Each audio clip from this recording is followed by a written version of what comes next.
Video शुरू मेरे सब खैरियत से होंगे। ठीक है, आज हमने एक्सरसाइज 2.3 स्टार्ट की हुई है। लास्ट वीडियो में आपको 2.2 क्या करवा दी थी, कंप्लीट करवा दी थी। हम इस एक्सरसाइज में क्या करेंगे, फैक्टराइज करना सीखेंगे। ठीक है, बहुत ज़्यादा आसान और सिंपल है। ये जो स्टेप्स है ना, ये हमारे पास लॉन्ग क्वेश्चन में भी आता है। ठीक है, तो आपने इस स्टेप्स को आराम से सीखना है। ठीक है, सबसे पहले मेरे बेटा हमारे पास जो क्वेश्चन नंबर 1 दिया गया है वो है x² + 9x + 20। ठीक है, इस तरह में दिया हुआ है। अब फैक्टराइज हम किस तरह से करेंगे कि ये जो हमारे पास 20 है ना, इसको आपने मल्टीप्लाई करवाना है इसके साथ। ये क्या बन गया, अब हमारे पास ये बन गएगा 20x²। ठीक है, सेंटर में हमारे पास क्या वैल्यू है मेरे बेटा, 9x है। ठीक है, अब आपने मेरी बात को गौर से सुनना है कि हमारे पास मल्टीप्लाई करने से, ठीक है, ये चीज़ हमारे पास मल्टीप्लाई करने से आए।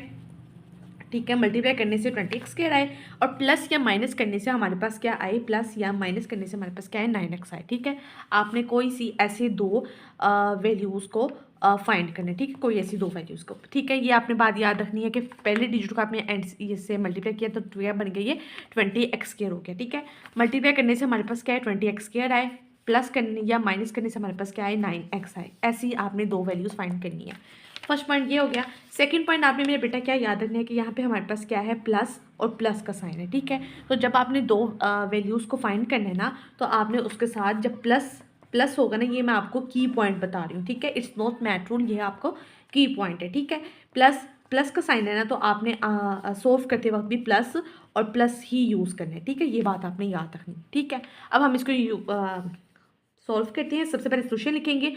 फर्स्ट वाला डिजिट मैंने एज इट इज लिख लिया x²। ठीक है, और जो लास्ट होगा वो भी मैंने एज इट इज लिख लिया। ये वाली चीज़ कैसी है, ये मैं आपको बताती हूँ। ठीक है, सबसे पहले मैंने आपको बताया था यहाँ पे कौन से दो साइन है, प्लस प्लस है, तो आपने सॉल्व करते वक्त भी कौन से साइन यूज़ करने हैं, प्लस प्लस के। तो यहाँ पे मैंने एक प्लस यहाँ पे लगा दिया, एक प्लस यहाँ पे लगा दिया। ऐसी कोई दो वैल्यू आपने फाइंड करनी है जो मल्टीप्लाई करने से हमारे पास 20x² आए, प्लस या माइनस करने से हमारे पास क्या आए, 9x आए।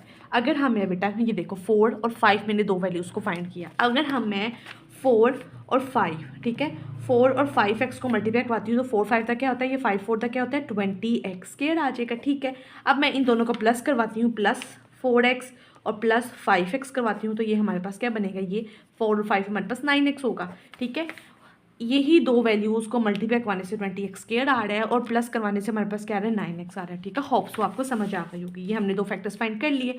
अब मेरे बेटा आपने ये दो ली चीज़ें, इसमें से हमारे पास कॉमन क्या आ रहा है, कॉमन हमारे पास x आ रहा है, x को कॉमन ले लिया। यहाँ पे कितने x से, 2x कॉमन थे, एक x बच गया, प्लस 4, ये और x तो हमने कॉमन ले लिया और ब्रैकेट बंद कर देंगे, प्लस यहाँ पे इन दोनों में हमारे पास अब कॉमन चीज़ क्या आ रही है, 5 को कॉमन ले लेती है क्योंकि 5 के टेबल में हमारे पास 20 आता है।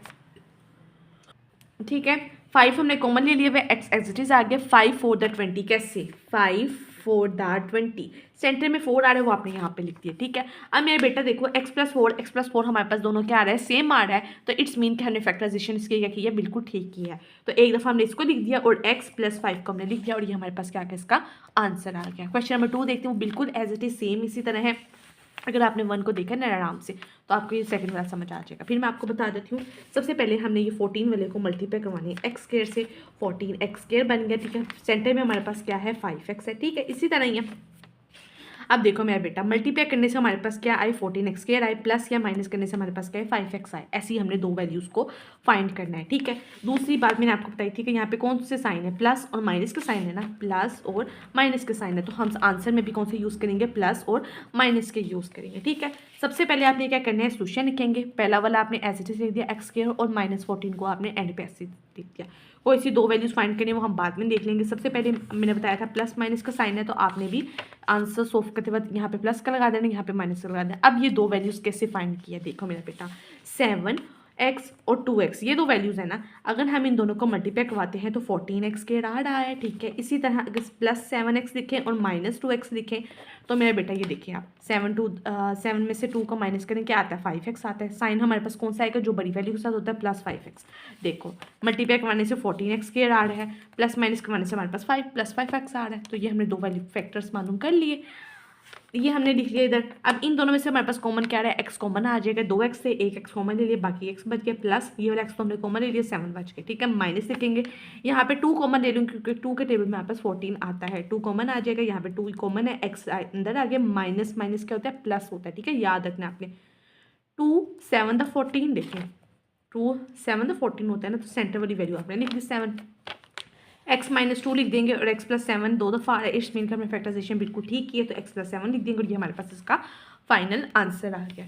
क्वेश्चन नंबर 3 देख लेते हैं, वो बहुत ज़्यादा आसान और सिंपल से बिल्कुल इसी तरह ही। सबसे पहले हमने 6 को मल्टीप्लाई करवाया है, तो ये क्या बन गया 6x² आ गया, ठीक है, प्लस 5x, ठीक है।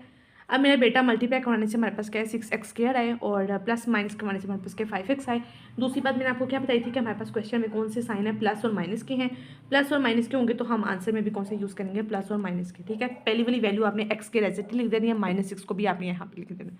प्लस और माइनस का साइन है, प्लस यहाँ लगा देना, यहाँ पे माइनस। अब कोई से दो फैक्टर्स आपने फाइंड करने हैं। देखें 6x को x से मल्टीप्लाई करवाती हूँ तो ये 6x² आ जाता है, ठीक है। प्लस 6x और -x करवाती हूँ तो ये प्लस 5x बन जाता है, ठीक है। 6 में से 1x को माइनस कराएंगे तो 5x हो रहा है ना। तो हमारे कोई से दो फैक्टर क्या आए 6x और x आए। अब इन दोनों में से कॉमन क्या आ रहा है, x कॉमन आ जाएगा, 2x 1x आ गया, प्लस आ गया 6 बच गया, ये x तो कॉमन है। यहाँ पे कोई चीज़ भी कॉमन नहीं आ रही, तो जहाँ पे कुछ भी कॉमन ना आ रहा वहाँ पे आपने क्या ले लेना है, 1 को कॉमन ले लेना, 1 लिख देंगे, x लिख देंगे, माइनस माइनस क्या होता है प्लस होता है, और ये 6 लिख देंगे, ठीक है। x + 6 x + 6 दोनों ब्रैकेट्स में सेम आ रहा है, इट्स मीन हमने इसकी फैक्टराइजेशन करके बिल्कुल ठीक ही है। x + 6 को एक दफ़ा लिख दूंगी और x ये वाला -1 ये वाला, और ये हमारे पास इसका क्या आ गया, फाइनल आंसर आ गया। क्वेश्चन नंबर 4 देख लेते, वो बहुत ज़रा आसान और सिंपल से बिल्कुल एज इट इज है। सबसे पहले मेरे बेटा आपने 12 को मल्टीप्लाई करवाना है इससे, तो ये क्या बन गया 12x² बन जाएगा, और सेंटर में हमारे पास क्या है -7x आ जाएगा। इसी तरह ही है, मल्टीप्लाई करवाने से हमारे पास 12x² आए, प्लस या माइनस करवाने से हमारे पास क्या है -7x आए। अब आपको मैं पते की बात बताऊँ, अब यहाँ पे कौन से साइन है, माइनस प्लस के, ठीक है, माइनस और प्लस के। अब कुछ बच्चे कहेंगे कि माइनस प्लस के, तो हम यहाँ पे माइनस माइनस का साइन यूज़ कर लेते हैं, ठीक है। नहीं, देखें जैसे कि यहाँ पे प्लस माइनस का तो हम प्लस माइनस ही यूज़ कर रहे थे, ठीक है। क्वेश्चन नंबर 1 में हमारे पास प्लस प्लस का था तो प्लस प्लस ही यूज़ कर रहे थे, लेकिन आपने यहाँ पे याद रखना है कि जब हमारे पास माइनस प्लस का साइन होगा ना, तब हमने माइनस माइनस का साइन यूज़ करना है, ठीक है। ये मैथ का रूल नहीं है, लेकिन मैं आपको ये ट्रिक बता रही हूँ फैक्टराइजेशन करने की, इससे आपके आंसर बिल्कुल एक्यूरेट आएंगे, ठीक है। माइनस माइनस आप यूज़ कर लेंगे। उसके साथ ना मेरे बेटा आप ये भी याद रखना कि अगर आप ये देख सकते हैं कि ये 7x है ना, 7x के साथ कौन सा साइन है, माइनस का साइन है ना, तो आपने याद रखना है कि आप बड़ी वाली वैल्यू के साथ फिर वही साइन लगाएं जो इसके साथ लगा होगा, ठीक है। ये चीज़ भी आप याद रखना। ये देखें इसके साथ माइनस है, तो यहाँ पे बड़ी वाली वैल्यू इन दोनों में कौन सी है, 4 है ना, तो 4 के साथ भी आपने मेक श्योर कर लेना है कि हमारे पास माइनस का साइन नहीं हो, ठीक है। फिर आपके क्वेश्चन बिल्कुल एक्यूरेट होंगे। अब यहाँ पे हमारे पास मल्टीप्लाई करवाने से क्या है 12x² आया, और प्लस माइनस करवाने से क्या है 7x आ जाए, ठीक है। तो हम मेरे बेटा क्या करेंगे कि इसको हम ये दो फैक्टर्स हमने फाइंड किए 3 और 4, ठीक है, 3 और 4 इनको हम जब मल्टीप्लाई करवाते हैं तो 12x² आ रहा है, ठीक है। और अगर हम -3x और -4x करवाते हैं, माइनस माइनस हमारे पास प्लस होता है, लेकिन साइन हम क्या लगाएंगे बड़ी वैल्यू का, -7x आ जाएगा, ठीक है। मल्टीप्लाई करवाने से 12x² आ रहा है, प्लस माइनस करवाने से हमारे पास क्या आ रहा है -7x आ रहा है। अब इन दोनों में से कॉमन क्या आ रहा है, x कॉमन आ जाएगा, x -3 बाकी बच जाएगा, माइनस इन दोनों में कॉमन क्या आ रहा है 4 कॉमन आ रहा है, क्योंकि 4 का टेबल हमारे पास 12 आता है। 4 लिख देंगे, x लिखेंगे, ठीक है, प्लस माइनस माइनस आएगा, और 4 3 दा 12 देखें 4 का टेबल पढ़ते हैं, 4 3 दा 12 सेंटर वाली वैल्यू हमने यहाँ पे लिख दी, x -3 दो दफ़ा आ रहा है, इट्स मीन हमने इसकी फैक्टराइजेशन बिल्कुल ठीक ही है। x -3 लिख दूंगी, ठीक है, और x -4 लिख दूंगी, और ये हमारा एक्यूरेट आंसर आ जाएगा, ठीक है। आज हमने क्वेश्चन नंबर 4 तक किया है। आई होप सो आपको समझ आ गई हो कि नेक्स्ट वीडियो में आपको नेक्स्ट क्वेश्चन बताऊंगी, ठीक है। जहाँ पे आपको समझ नहीं आई वीडियो को पॉज करें, इसको देख के फिर भी समझ नहीं आती तो मेरे पावर में नंबर दिया कि वहाँ पे मुझे मैसेज करें, मैं आपको ज़रूर समझा दूँगी, ठीक है। अपने रेसा ख्याल रखिएगा, अल्लाह हाफिज़।